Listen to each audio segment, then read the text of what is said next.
Bonjour à tous, bonjour à toutes. Nous sommes toujours sur le bureau à distance et nous allons voir donc l'utilisation du bureau à distance RDP. Alors, on va voir ce que c'est que le protocole RDP, que vous connaissez bien. Nous allons voir le client et nous allons voir comment se connecter par la ligne de commande MS, donc TSC, et un peu de troubleshooting, parce que le but c'est de troubleshooter. Et oui, le but de cette formation, c'est vraiment d'essayer de vous apporter un maximum d'informations sur comment aider quelqu'un, comment également troubleshooter des soucis sur des composants Windows. Et on est toujours sur la partie 2, donc partie 2 de la formation troubleshooting avancé.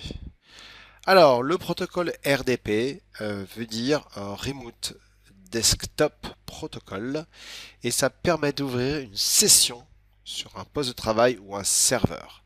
Alors, vous utilisez en général beaucoup ce genre d'outils pour aller administrer vos serveurs. Ça utilise le port 3389, qui est le port utilisé par RDP, qu'on va voir ensemble. Et par défaut, il n'y a que les administrateurs qui ont le droit de se connecter via RDP, à moins que vous donnez une autorisation à d'autres personnes. La session est évidemment est cryptée et il faut ouvrir le pare-feu 3389. Donc je vous montre ça. Donc c'est relativement simple. Nous avons deux ordinateurs. Donc on a par exemple un ordinateur ici, puis un autre ici. Voilà. Et donc ici, on va dire que c'est le poste 1. Et là, le poste 4. C'est exactement ce qu'on utilise dans notre lab. Et ici, le poste 1 a besoin donc de... Donc vous êtes ici au département helpdesk. Et je me suis connecté en tant que Pierre. Là, ici, il y a le poste 4 qui est l'utilisateur Marie.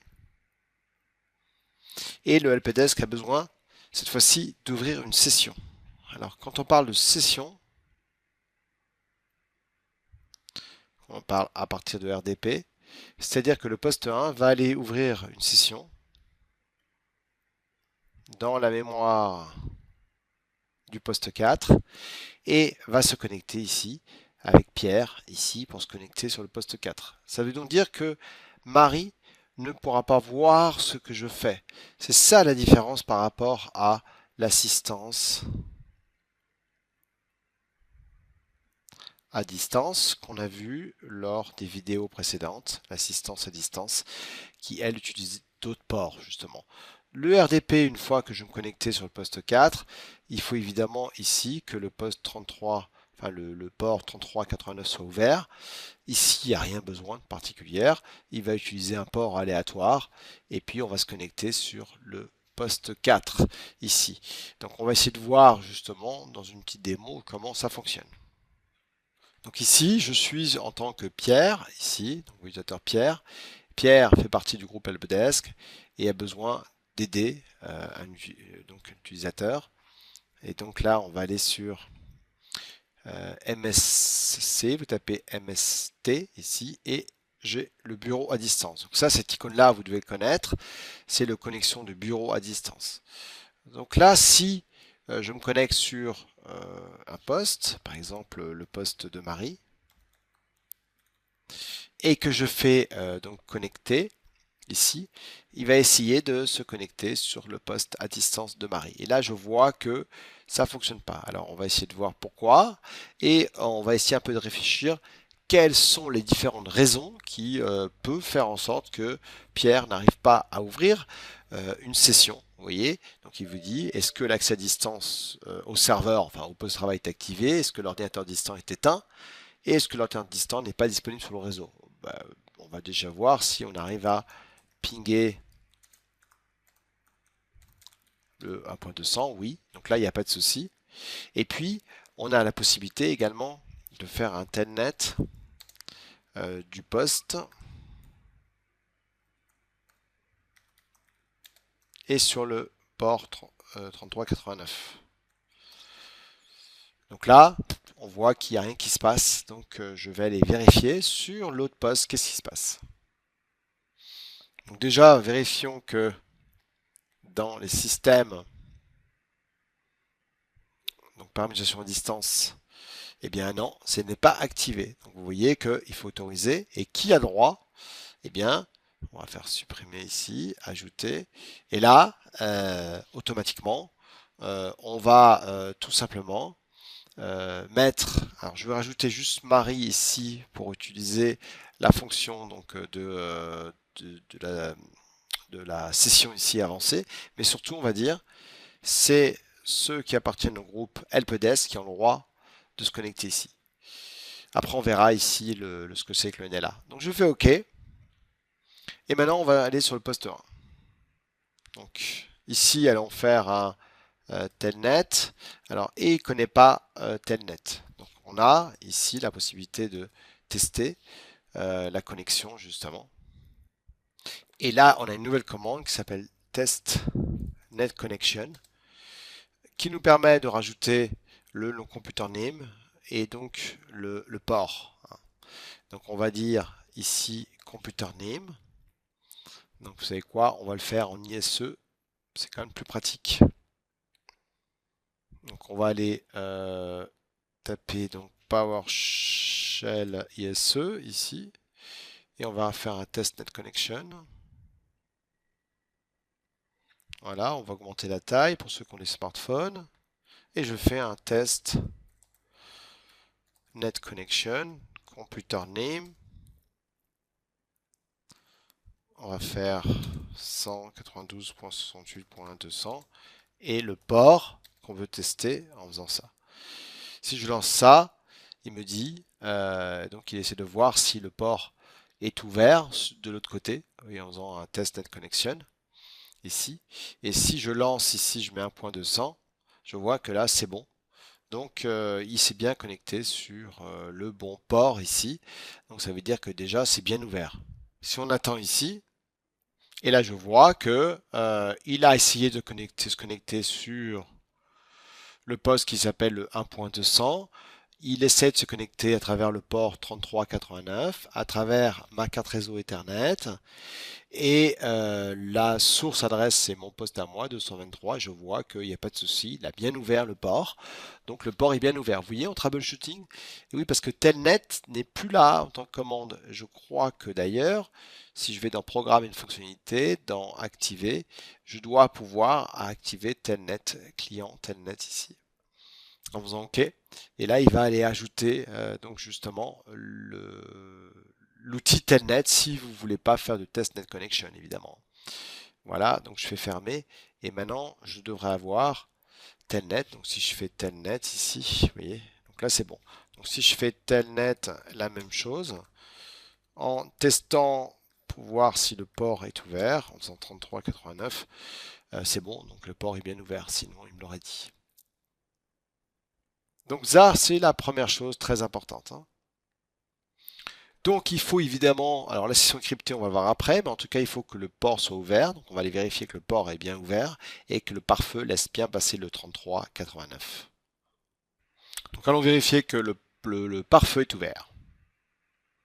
Donc là si vous allez ici dans le panneau de configuration, je devrais voir ici, normalement dans la partie donc pare-feu ici, qui est pare-feu Windows ici.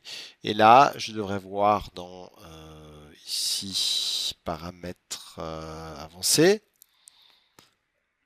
qu'il y a bien un pare-feu qui a été ouvert, que je devrais voir ici, donc justement, le bureau à distance. Et je devrais voir également le port 3389, donc bingo, on voit que c'est ouvert. C'est clair que si je prends le bureau à distance et que je l'empêche de passer en faisant ici aller dans propriété et que je fais bloquer la connexion et que je fais la même chose ici et que je fais bloquer la connexion. Si maintenant je retourne sur mon poste 1, je crois qu'on a contrôle distance ici, donc c'est bon. Et je retourne sur le poste 1. Et si maintenant j'essaye de me connecter, évidemment, il bloque. Et si je lance ma connexion ici, évidemment, il va essayer et il va bloquer également. Donc vous voyez que là, j'ai un souci concrètement. Ben, dans ce cas-là, je vois que c'est un problème de port. Donc je vais aller cette fois-ci activer à nouveau ma règle. Donc allons ici dans ma règle. Et puis on va aller dans les propriétés. Puis on va autoriser la connexion. Faire OK. Et on va faire la même chose ici. Autoriser la connexion. Donc maintenant, si je retourne sur mon poste et que je relance ma commande, donc vous voyez marqué Feld ici, hein, et si je relance cette commande-là, évidemment, ça sera bon, hein. Il n'y aura pas de souci. Et si ici, je me retourne sur l'ordinateur, hop, je vois que maintenant, je connecte. Donc là, maintenant, Pierre, on va se connecter. Donc, bienvenue 1. Bienvenue 1. Et Pierre va se connecter. Et si on va sur le poste, on va voir que à un moment donné, la session va se fermer. Pourquoi? Ben parce que Pierre va se connecter sur cet ordinateur-là. Donc ça, la différence avec un serveur, c'est que vous avez droit à 2 connexions simultanées. Et si vous achetez des licences CAL, donc les licences RDS, qu'on appelait avant les licences Terminal Server, vous pourrez aller avec autant d'utilisateurs que vous voulez, justement pour vous connecter à distance sur un serveur ou un ordinateur. Là, je me connecte de PC à PC, puisque on a une formation Windows 10, évidemment, hein. Donc là, il me dit que la connexion à distance va se connecter, et c'est là où on va parler de chiffrage, justement. Donc là, il nous dit simplement que il y a un problème de chiffrage, hein, mais pourquoi? Parce qu'il faudrait uniquement que je mette en place le CA qui va bien, donc il m'est impossible d'authentifier l'ordinateur distant en raison de problèmes liés à son certificat de sécurité. La poursuite de l'opération peut présenter un risque. Le nom du certificat, c'est post4.alpha.lab. Et il faudrait évidemment pouvoir avoir le CA root, hein, parce que si je fais afficher le certificat, il va m'afficher le certificat du poste 4. Et il n'est pas juste trusté par une CA root, qu'on appelle le PKI, Public Key Infrastructure Root. Mais c'est pas grave.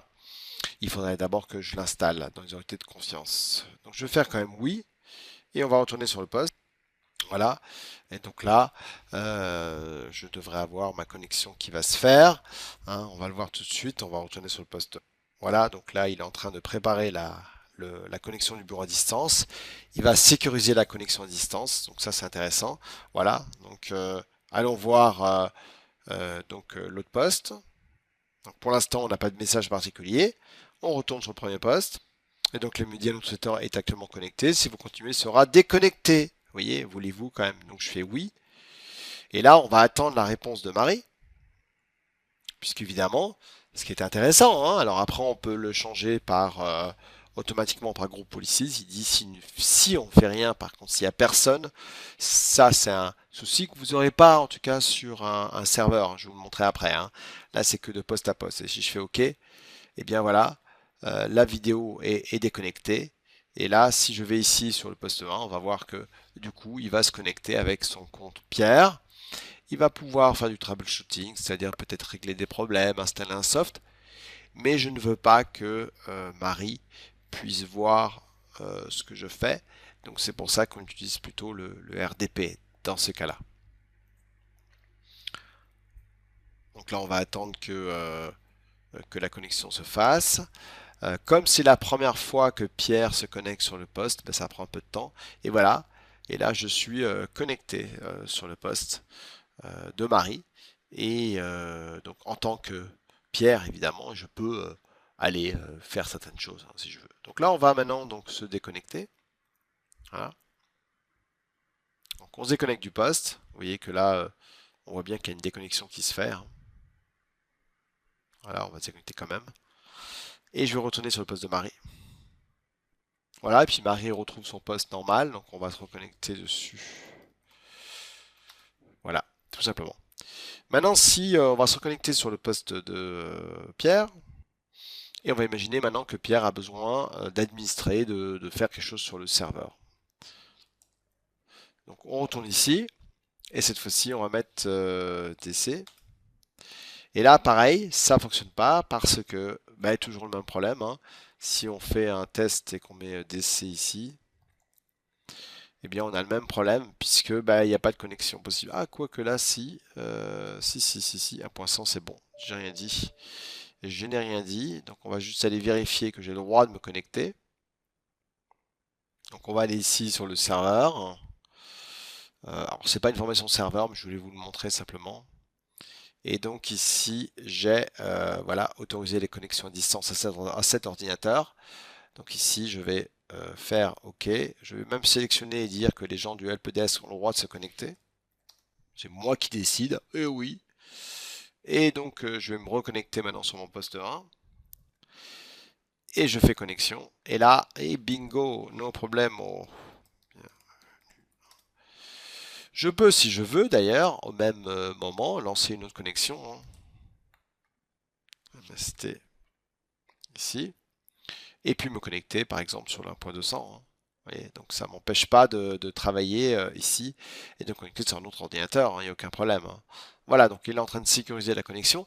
La différence maintenant, c'est que je n'aurai pas de message puisque je suis directement connecté sur le serveur ici en tant que Pierre. Il n'y a pas un message qui va demander à une personne sur le serveur de valider, hein, c'est normal. Hein. Et maintenant, si je regarde que je suis bien connecté, on devrait maintenant pouvoir aller sur le serveur et voir qu'il y a une connexion actuellement à distance. Donc allons sur le serveur et allons voir ça tout de suite. Donc je vais y aller. Donc ici, je suis sur le serveur. Déjà, si je vais dans mon gestionnaire des tâches, je devrais voir ici dans l'utilisateur qu'il y a Pierre qui est connecté. Donc je peux ici envoyer un message. Hello Pierre, hein, tout simplement. Donc, hello Pierre. Donc allons voir sur le poste de Pierre. Et j'ai bien le message.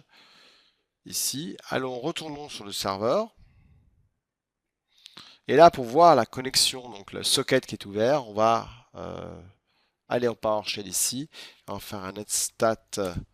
Et puis on va sortir ça sur port. Voilà. Et puis ensuite, donc on va aller, hop là, excusez-moi, c'est netstat-ano, parce que sinon ça va prendre trop de temps. -ano. Et là, je vais faire un notepad de port. Et là, qu'est-ce que je vois? Donc, si je regarde bien, ici, je descends vers le bas,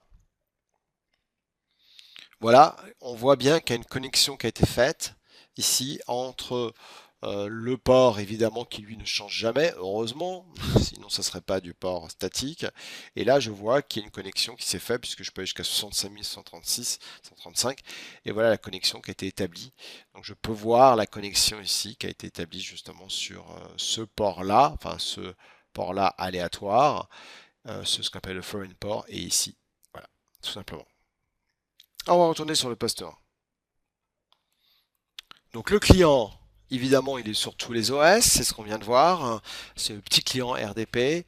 On lance le client, on choisit les options et c'est parti. Donc les options qu'on a, c'est évidemment les options ici que vous voyez, donc les locales ressources, les settings. Donc c'est ce qu'on va regarder maintenant, les différentes options possibles. Donc ce qu'on va faire, c'est qu'on va se déconnecter du poste ici, du serveur, puisque ça y est. Donc on va faire, hop là, on va faire arrêter, puis on va faire se déconnecter. Et puis on va relancer ça. Alors qu'est-ce qu'on a comme option? Ici déjà, en faisant un bouton droit, on a à propos de, et on a la version, donc version de noyau 10, version de contrôle 10, vous voyez ici, hein, donc rien n'a des nouveautés hein, depuis. Donc vous voyez, il faut bien faire bouton droit à propos de. Et ici, quand je vais dans afficher les options, j'ai plusieurs options. J'ai le nom d'utilisateur, je peux enregistrer les informations d'identification pour pouvoir remettre le mot de passe. On va voir après que je peux enregistrer toute ma config dans un fichier RDP. Dans l'affichage, j'ai l'affichage ici en graphique. Je peux mettre une petite affichage si je veux. Utiliser tous les moniteurs pour la session à distance, si j'ai plusieurs moniteurs. La qualité de la couleur de la session à distance, donc on va se mettre en 15 bits si vous voulez voir. Les ressources locales, donc là on a les paramètres audio, est-ce que on peut lire ou ne pas lire, enregistrer à partir de l'ordinateur ou ne pas enregistrer. Ici j'ai le mode mode plein écran. Quand je fais Alt Tab, je peux le faire sur l'ordinateur distant. Et surtout, ce qui est intéressant, c'est les périphériques locaux, puisque ce qui est puissant, c'est que je peux monter tous les lecteurs. Je peux dire, tiens, monte-moi tous les lecteurs.